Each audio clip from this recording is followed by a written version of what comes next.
புத்தகம் புரட்டினார் பக்கம் எங்கும் முன்முகம் பூமியில்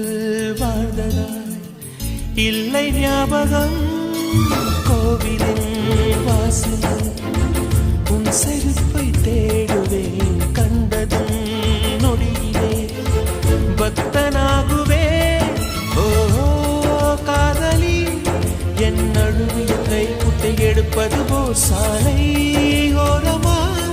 நீ நடப்பதை குனிந்து நான் ரசித்திடுவேன் உன்னை பார்க்கும் நாளெல்லாம் சுவாச காற்று தேவையா என்னை இதுவோ என்னை சுற்றியே